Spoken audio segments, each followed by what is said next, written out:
Many of you have seen people of Indian origin in your country. How do you perceive them? And how do you perceive India? Many of you think of India as a country of poverty, slums, dirt, rapes, and caste system. And many of you got introduced to India through the famous movie Slumdog Millionaire. And then there are some of you who know India for its Bollywood and yoga. Well, it is not entirely your fault that you think this way, and there is no doubt that India does have its imperfections, but India is definitely not what we are shown in our countries. Like many of you, I was also a victim of the mainstream media in my country until I ended up living in India and started to keenly observe this country. And of course, to understand India and its mechanism, one really needs to have fine-tuned senses. Next time you see Indians in your country, remember that their country is being transformed into something like this. However, you are mostly shown only that. And of course, many of you were never told that for many years India has been one of the fastest growing major economies of the world. Are you worried that Indians are stealing your jobs in your countries? No, you are not fully informed.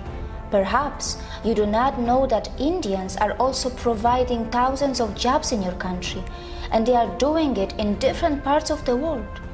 There are more than 800 Indian companies in the UK, which employ around 110,000 people. In the USA, Indians-owned firms employ more than 600,000 employees.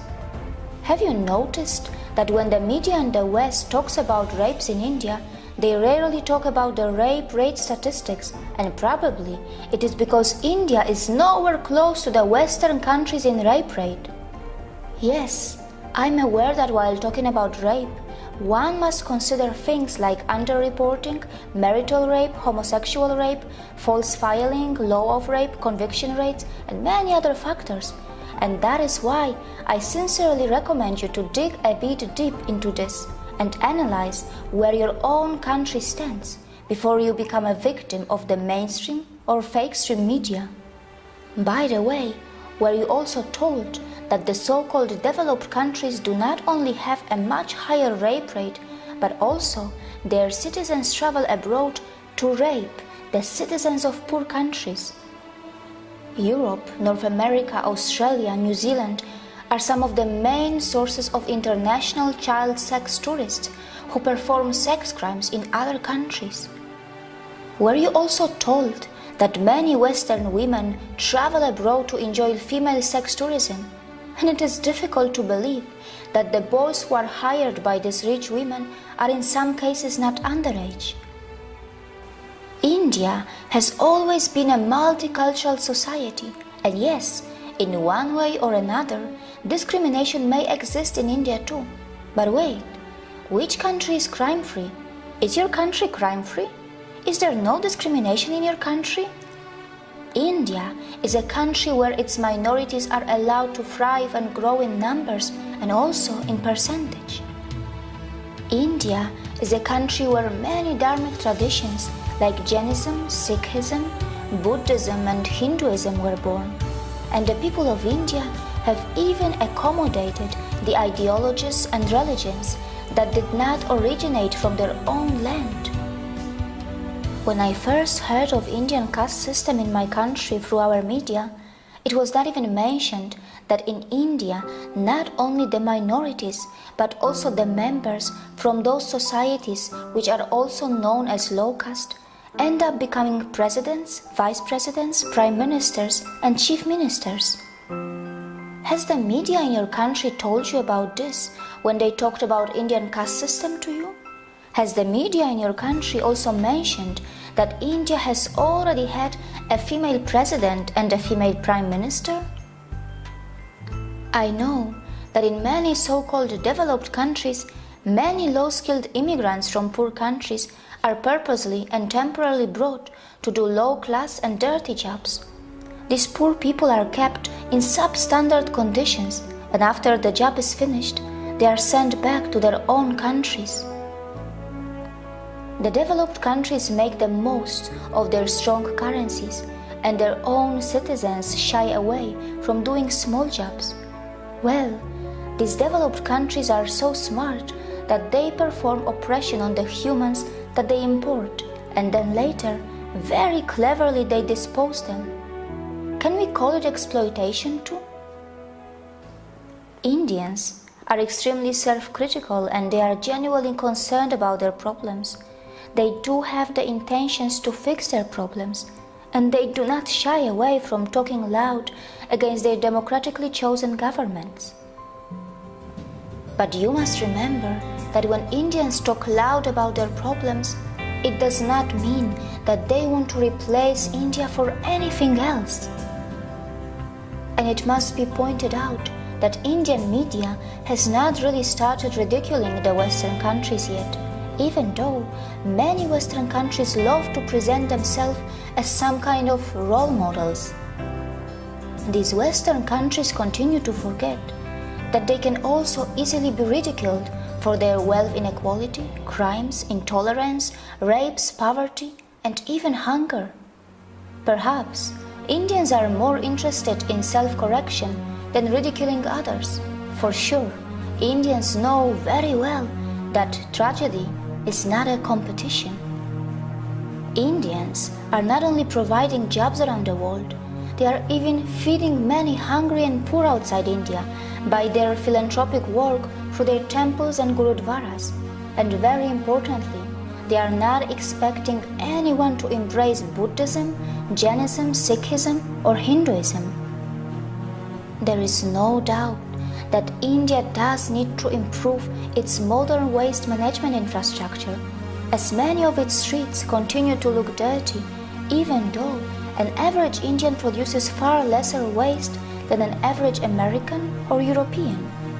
Also, the per capita emissions from India are so low in comparison to the USA or China, and Indians are nowhere close to the West when it comes to historical emissions. For all these years, you were told about the poor sanitation of India, but you were never told that Indians were also the pioneers in ancient sanitation system long before the Western countries got civilized. But of course, it shouldn't matter today. Even after 70 years of its independence, India is still not open defecation free. The government of India is running some massive scheme to build millions of toilets, and only time will tell if that is going to be enough or not. Not many people know that when it comes to defecation, some citizens in the Western countries have a strange addiction, or rather a disorder, and this is where a potential exchange can take place between India and the West. India can bring the latest sanitation system techniques from the West, and the West can benefit from the authentic yoga from India that can help those Western citizens who are suffering from such disorders or addictions. But of course, it can only happen if the Western societies are brave enough to address their embarrassing problems and not just sweep them under the rug, as it is very well known that such kind of disorders and addictions have been reflecting in the Western adult film industry as well. Not many people know that India has nuclear weapons, and it is said that India has the fourth strongest military in the world. But India does not believe in muscle flexing like China or the USA, and neither it believes in expansionism. And yes, India is not a world leader in everything. It's not a world leader in earning money by selling weapons. It stands nowhere when it comes to earning money by selling crude oil. However, its space agency, ISRO, does earn money by sending satellites in space for a very cheap price, fulfilling the satellite dreams of poor countries, and also by helping the advanced countries which want to save money. India is not a leader in the porn industry, and neither it is a top destination for sex tourism. Mostly, Indians are just very simple and kind-hearted people, and only some of them know that their land was the richest in the world for thousands of years, and it was gradually pushed into poverty as it was exploited, looted, and colonized by its invaders and colonizers. And these unfortunate victims who have just tasted their independence after centuries of oppression and atrocities are finally rebuilding their country in an extremely democratic environment that may slow down things a bit for them, but at least their system attempts to involve everyone in the rebuilding of their nation. The good news is that India's rise is unlikely to cause any country a demographic trouble, as India's dharmic institutions are not interested to convert you from your religions. Not just that, we are not really going to face any brown supremacy, even though Indians themselves come in all skin colors and features. It is also highly unlikely that Indians will hate you, even though many of you may have developed prejudices against them because of the mainstream media houses, which for some special reasons are overplaying and sensationalizing their problems. Indians are gentle, accommodating, compassionate, hospitable, and yes, they do not have a fake smile. Their smiles are still very real, and most importantly, they are forgiving. Look how they even welcome the people from the land of their ex-colonizers in their country, even today. Before you comment on India, remember that the countries which were never colonized will not easily understand what it means to suffer from a post-colonial identity crisis.